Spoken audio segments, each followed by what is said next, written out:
Council's Cabinet. My name is Councillor John Kent and I chair the Cabinet. Can I just start by reminding everyone here this evening that this meeting is being live streamed and recorded for publication on the Council's website. With that, we'll move to item 1 on the agenda, which is apologies for absence. Rhiannon, have we received any apologies? No apologies. Can I offer Councillor Mark Hooper's apologies, please? Item 2, minutes. I move that the minutes of the Cabinet meeting held on the 17th of July 2024 to be approved as a correct record. Are there any comments on the accuracy of the minutes? No. No? Okay, so that's those minutes are therefore approved. Move on. Councillor Spate. Thank you, Councillor Kent. Is there a possibility of just discussing the matters arising from the minutes? Or is that not de rigueur? We don't generally, but as we've got a short agenda, I will indulge you on this occasion. I am very grateful. It's very simple, and you probably expected the question in some way, shape or form. The minutes referred to what I spoke about regarding the East Thurrock Community Association, and you very kindly took on board what I said at the last meeting, and that you yourself and the appropriate director would effectively sort of look into the situation and whatever. You and I, there has been a communication from the council, which was while you were on holiday, and I just wondered if there was anything that you could say at this point relating to the situation regarding ETCA. So Councillor Muldowney and myself met with the Chief Executive and the Director of Finance to discuss this.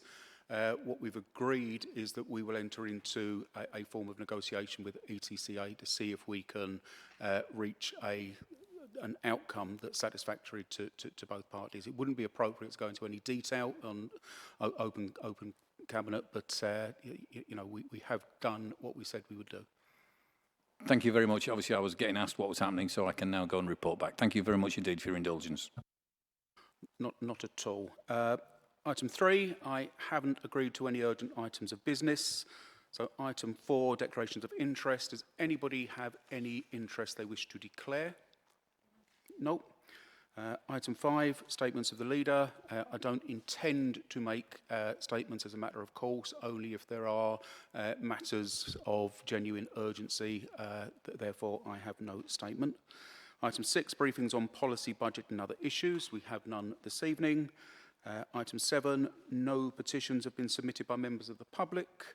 And item 8, I'm not aware of questions submitted by non-executive members, but as I've said before, I will allow the Leader of the Opposition to ask questions on the night and chairs of scrutiny committees to ask questions that are pertinent to their committees. Item 9, I'm not aware of any matters referred to the Cabinet for consideration by an overview and scrutiny committee. And item 10, delegated decisions taken since the last meeting. A table of the delegated decisions taken since July has been published and it's provided on a separate document on the agenda. So we move to the first substantive item of the evening, which is the risk management strategy. And I will invite Councillor Muldowney to introduce her report. Thank you, Councillor Kent. Thank you, Chair. Good evening. I'm pleased to introduce the Council's risk management strategy for 2024 to 2027. This strategy reflects our commitment to embedding risk management into all business practices, ensuring we meet statutory obligations, follow best practice and address actions from the best value inspection. We aim to strengthen our approach by moving from a risk-aware to a risk-managed maturity level by April 2026. While the current strategy doesn't yet define our risk appetite, we plan to do so in the 2025 to 26 update after further consultation. 2 key priorities for members will be the risk management training and the refresh of the corporate risk register, which we'll present in January 2025. Risk management is now part of all decision papers with the goal of making risk monitoring business as usual by April 2025. I want to take a moment to thank the officers who have worked exceptionally hard to ensure that every report includes a robust and detailed risk section. I know this has been received with positive feedback from members across all of the political groups, and it's greatly appreciated. So thank you. Councillor Muldowney, thank you. Any questions or comments? Councillor Worrell. Thank you. I'd like to commend my fellow Cabinet member and her team for the excellent work in embedding the risk monitoring across the Council. I think it was one of the recommendations that we've acted on really, really quickly. However, I would strongly encourage that we also include reputational risk in the risk sections of the reports. And I say this because public perception outside of these chambers can significantly impact the progress we're making on our improvements, and it's important that this is considered in all of our risk assessments. So our messages and our approach to policies and decisions do not always land well with our residents, and including a risk section would get officers thinking about how the residents perceive the decisions that we're making and the reports that we bring forward. Thank you, Councillor Worrell. I want to reassure you, if you look at page 38 of the agenda, that reputational risk is one of the risks that we will be using, one of the categories that we'll be using to identify risk. Okay, that's okay, thanks. Anybody else? Councillor Spate, do you wish to ask anything here? Just one very simple question, and forgive my ignorance. The report was written by Frankie Smith. I don't know who Frankie Smith is, which I'm sorry, Frankie.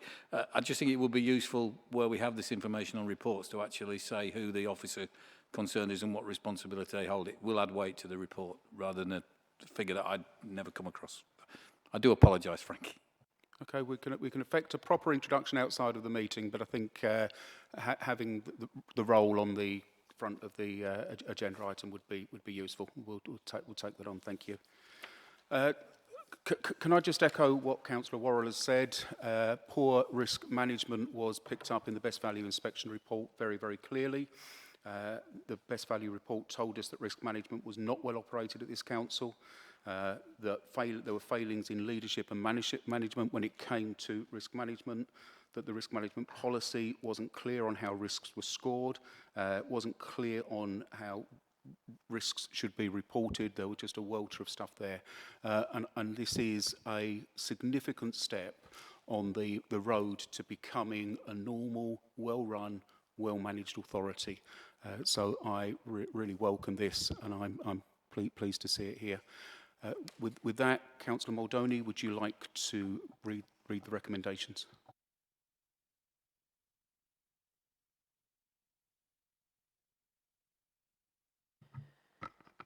For reasons set out in this report, the Cabinet is recommended to 1.1 that Cabinet note the improvements proposed to the Council's risk management arrangements. Agreed? And that the Cabinet agree the proposed risk management strategy 2024-2027. Is that agreed? Agreed. Thank you. Thank you. We move on to item 12, which is the Code of Corporate Governance. Councillor Worrell, would you like to introduce your report? Thank you, Leader. Tonight we are taking an important step towards delivering a fresh start for Thurrock. By considering the adoption of the local Code of Corporate Governance, this code, which we are being asked to approve, is key to ensuring that the Council operates with transparency, accountability and integrity. Whilst it's not a statutory requirement, implementing this local code is considered good practice and aligns with the Improvement and Recovery Plan. It consolidates all of our governance and accountability processes into a single document, setting clear standards of how we as a council will function moving forwards. Developed in line with SIPFA guidance and with input from across the organisation, this code represents a fresh start for how we operate, ensuring that we are fully accountable to our residents and stakeholders. Through the annual governance statement, we will track our performance against the code, making sure that any areas needing improvement are addressed with clear actions. There is also a strong awareness of this code within the key officers and directorates, but as part of this fresh start for Thurrock, we will continue engaging with our members and the wider public to embed these principles throughout the organisation. The draft code has been to Audit Committee in July, and they have recommended that Cabinet adopt the code. I look forward to your support in approving this vital step tonight, with final adoption planned for full council in October. Thank you, Leader. Lynn, thank you. Any questions or comments? No. So my comment will be similar to the last. I think this is a significant step forward for this authority, having a clear code of corporate governance that's in one place and is clear and is readable, will be of huge benefit. And in many ways, it should be nothing more than a tidying up exercise, but it's just a shame that we didn't have this previously. So, Lynn, thank you. And if you'd like to move the recommendations. Thank you. Recommendations can be found on page 56. For reasons set out in this report, the Cabinet is recommended to approve and adopt the draft local code of governance. Are we all agreed? Thank you. So we move on to item 13, the Q1 forecast revenue and capital outturn report. Councillor Moldoni, would you like to introduce your report? Thank you, Chair. The report in front of you gives the projected revenue outturn for 2024-25 at Q1 and shows a total net general fund overspend position of 2.1 million. The total service position is a net projected overspend of 3.1 million after transfers from earmarked reserves of 6.2 million. All corporate funding is now shown separately so that the true service position can be presented. The overall position is showing significant pressures in place with increased demand for homelessness support and the children's services budget, which is placement costs in the first quarter, which demonstrate demand and cost pressures over budget. In line with the Commissioner's comments, the political steer from myself has been that costs must be brought back within budget, and work continues in each directorate to look at ways to manage what are in the main national budget pressures being felt by every local authority. As well as carrying out quarterly external reporting, there is also internal monthly reporting, and period 4 figures show a decrease in the overspend to 1.5 million. So we'll see an improving picture hopefully in the next quarter. So we've taken various actions to manage pressures. For pressures associated with the homelessness crisis, the Place Directorate will be using £965,000 from the COVID Contain Outbreak Management Fund to partly offset the 1.9 million homelessness overspend.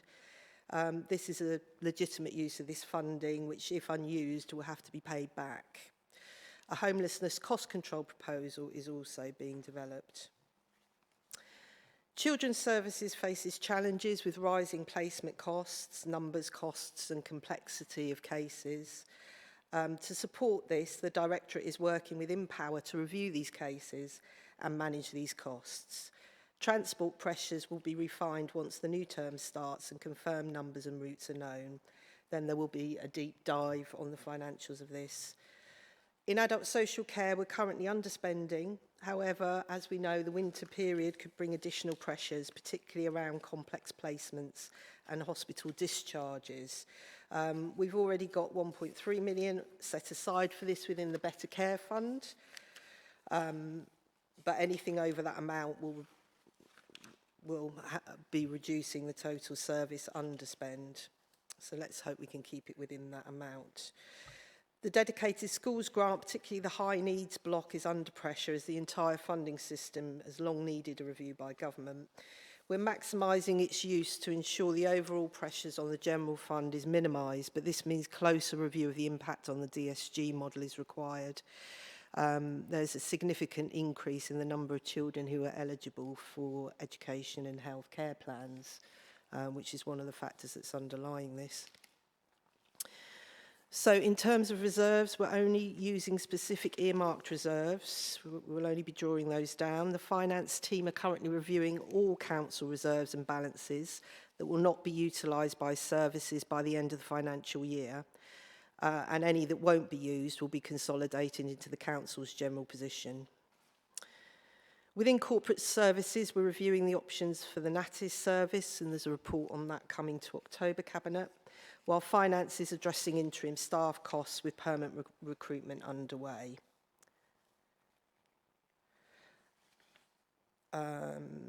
Additionally, at Q1, there's estimated slippage, which is an underspend on the General Fund Capital Programme.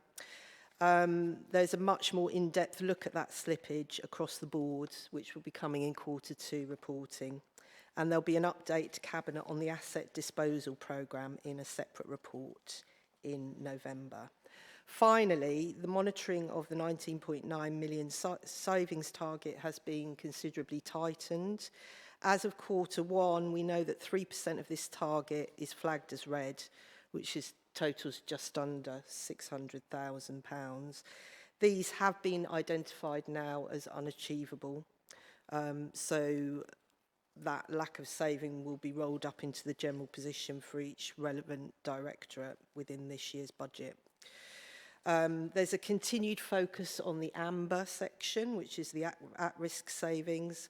Period 4 monitoring shows some positive movement again of at-risk savings that have now been mitigated or have been moved into the on-track category in the RAG-rated report.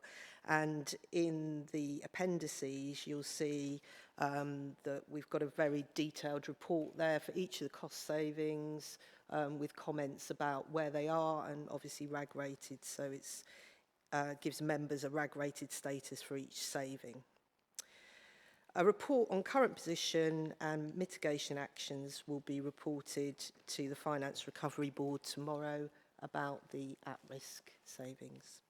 I'd like to thank all staff involved in this report to Cabinet.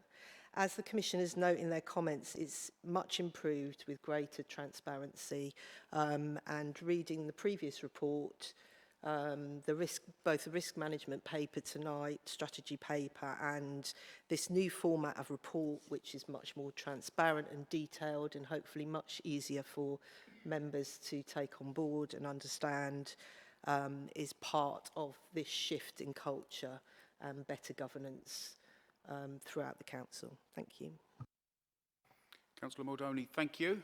I will open up for questions and comments. Who wants to be first? No? Okay. I'll invite Councillor Spate if you wish a question. Thank you, Chair. At the risk of showing my financial naivety, I'm sort of interested in Appendix 1, where it refers to the General Fund earmarked reserves, and then we have, I think it's Appendix 3, which details the actual reserves. It's a little, as a sort of layperson, the figures are all in red, which somewhat confuses me. Does that mean we've actually got the money, or we're just pretending we've got the money? I'm not quite sure, so I'm sure there'll be a very simple answer to that. But it seems we started the year at 61.94 million in the reserve. We've already, looking at the end of Q1, to have spent 10.56 million. I know from the projections for the Q2 that we're expecting to be drawing down from reserves a lot more. I noticed, for example, there's the statement about the money that we got from the government on COVID, which is another 1.2 million that's going to be paid out of the reserves. How confident are we that at the end of the year we will actually have some reserves? Because we seem to be ripping through them at this rate. We could end up the year with a reserve of somewhere in the region of 20 million, which I just wonder if that's going to be sufficient. Thank you. I'll invite Councillor Muldowney to respond, but I think it's important to remember that when the budget was set for this year, it relied on drawdown of specific earmarked reserves, which is what's happening. So this isn't something that was generally unplanned. But Councillor Muldowney. Yes, just to echo what Councillor Kent has said, you know, as I said in my introduction, only earmarked reserves are being drawn down, so it's not as if we're going into reserves that we haven't planned to spend. I don't know, Seema, you want to come in and explain in more detail? Yes, Councillor, I'll explain to Cabinet. So the figures in red are actual credits. They are sitting on the balance sheet as figures that we have money. It is actual money that is sitting in reserves. We are being very prudent on the use of the reserves, so we are only allowing services to draw down on those reserves that are critical and leaving the other balances. What we are planning to do is some of the reserves that are historic reserves still sitting there, we will bring them all into one reserve that we will then utilise as one reserve that will only be used for MTFS pressures and council expenditure pressures. And again, we will rely on only those, use of only those reserves that are critical to maintaining service delivery.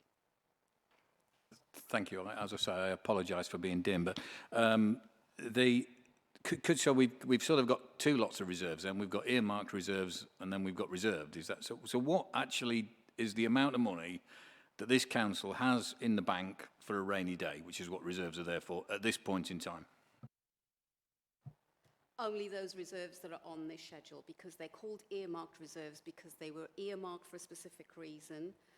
So they could be for specific grants that we had in the reserves, and then we are utilising them for specific reasons. I'll have one more question with your indulgence, Chair, and then Go on then, I'll move it's on. a short agenda.